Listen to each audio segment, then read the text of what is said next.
You don't have to be a Jew to be a Zionist. US President Joe Biden has been a long-standing supporter of Israel. In fact, one of his first trips overseas as a senator was to Israel back in 1973. My first meeting in Israel was invited by a woman named Golda Meir, who I admired from afar, as millions of Americans did. But my education started, as some of you know, at my father's dinner table. It was at that table I first heard the phrase that is overused sometimes today, but in a sense not used meaningfully enough. First, I heard the phrase, never again. It was at that table that I learned that the only way to ensure that could never happen again was the establishment and existence of a secure Jewish state of Israel. Biden continued to voice his support for Israel at every opportunity. He even opposed arms sales to Saudi Arabia back in 1986 because he believed Saudi Arabia posed a major threat to Israel.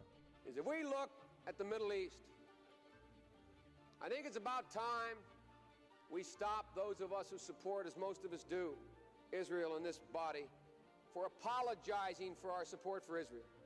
There's no apology to be made. None.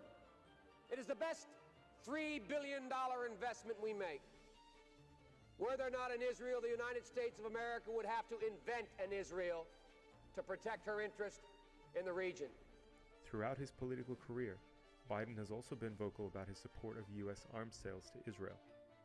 This is from Biden's election campaign website, which shows a full list of his support shown to Israel over the years.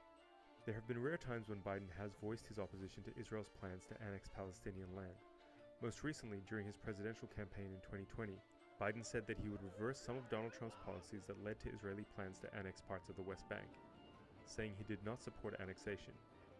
But then there's also a long track of Biden's unwavering support for illegal Israeli activity in the region.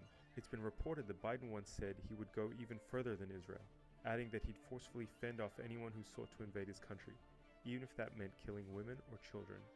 These comments were made after Israel's 1982 invasion of Lebanon, where around 18,000 people were killed. Considering Biden's historic stance on Israel, will his politics really differ from Trump when it comes to settlements and other human rights violations? My name's Joe Biden, and everybody knows I love Israel.